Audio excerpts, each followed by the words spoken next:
Good day po sa inyong lahat. Welcome na naman sa another episode ng ating vlog. Yan. Ngayong umaga, may subscriber tayo na nakabili sa atin ng manok. At nagtatanong dahil sila ay nababahala. Ayan. Ang sabi po kasi nila, Mang Mags, ako po ay sobrang nababahala dahil namamatay ang mga manok namin, sabi niya. So parang may peste dito sa amin, sabi niya. Namamatay daw kasi yung kanyang mga native na manok. Ayan. So sa pagkakaintindi ko po, ang namamatay yung kanyang mga native na manok. Nung una nagulat ako kasi akala ko yung mga layers na alaga nila, yun pala yung mga native na manok. Ngayon, dahil nga sa natatakot sila, baka madamay yung mga alaga nilang layers natin.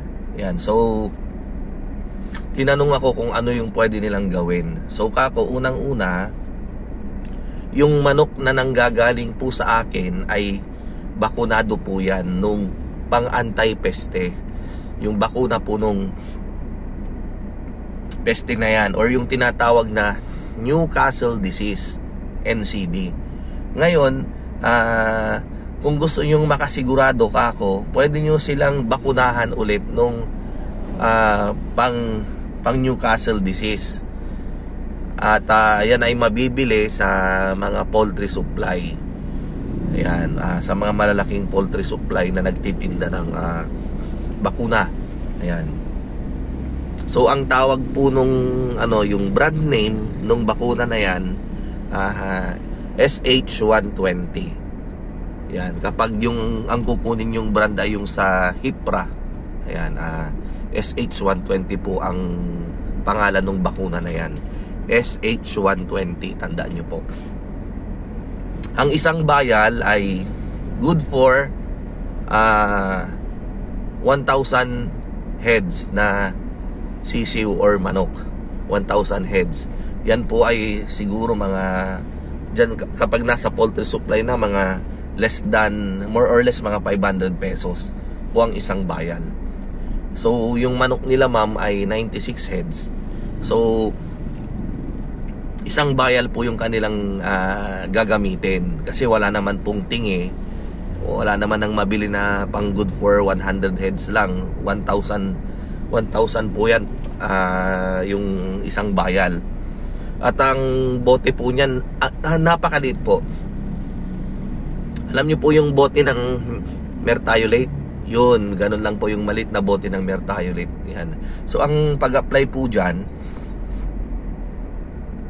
ay lalagyan nyo po siya ng tubig, and then aalog-alogin para matunaw yung bakuna. And then kapag natunaw yung bakuna, ibubuhos nyo na siya dun sa drum or sa balde. Depende po sa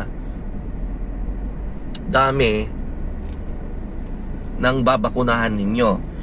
Well, yung kila ma'am, dahil 96 heads lang, so napakakunti lang po nun. Ang gagamitin nyo lang pong tubig na pagtitimplahan yan ay yung pang good for 96 heads lang, na mauubos nila yung inyong titimplahin within 1 hour. Tandaan nyo po yan. Dapat kasi yung bakuna within 1 hour maubos agad ng manok. Otherwise, pag tinimpla nyo yan sa napakaraming tubig, hindi po dun sa pagtitimpla nyo ng vitamins, napakarami po ng tubig nun, matagal po nilang maubos. So mamamatay na po yung bakuna, kasi nga po live po yung mga yan, live yung mga bakuna na yan, ibig sabihin buhay. So kapag hindi nila naubos, mamamatay na siya, and then kapag namatay, wala na ring silbi. So sayang. So dapat talaga pag nagtimpla kayo, yung tamang-tama lang na tubig na maubos nila within 1 hour. So dapat alam nyong tansyahin. Ngayon kung di nyo alam, dahil first time yung gagamit, i-try nyo po, maglagay kayo ng ano, yung alam niyo yung water true natin, yung painuman natin na kulay blue, di ba? Maglagay po kayo yung parang ano lang, yung parang sabi sa amin sa Pangasinan, kapan apis. Ayan, yung pag sinabing kapan apis, yung parang parang nasapinan mo lang. Kung ba sinapinan mo lang ng tubig yung painuman nila. So napakakunti lang po nun, ano. As in ano, napakakunti lang po nun. Yung tamang-tama lang na maiinom nila.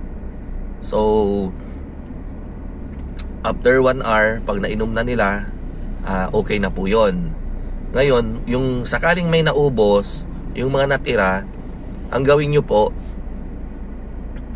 hagudin nyo ng lupot or yung foam, yung inyong painuman, and then isahod nyo po, sahudan nyo ng timba o tabo, yung mahuhulog na excess na bakuna doon sa water true nyo.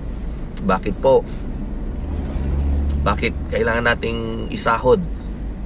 Kasi po, para maiwasan natin yung pagdami naman ng virus na yun dyan sa inyong kapaligiran. Ayan po. So yun po, ano, kapag ipinainom natin sa manok, very ironic, kapag pinainom natin sa manok, walang problema dahil mabibigyan ng proteksyon yung ating mga manok. Pero kapag nabuhos, ang sinasabi po kasi nila, dadami po yan, may possibility, dadami yan sa paligid ninyo. At every time na maglo-load kayo ng bagong manok, mangunguna na yan na mag-i-infect sa inyong mga manok.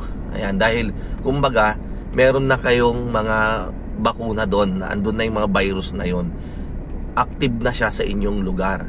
So ang diskarte, isahod nyo po yung ma-excess kapag hahagudin nyo siya. Ayan, and then after nyong maano yung excess, itapon nyo po sa malayo, yung malayong lugar. Kami po sinusunog po namin. Ayan, so magsunog po kayo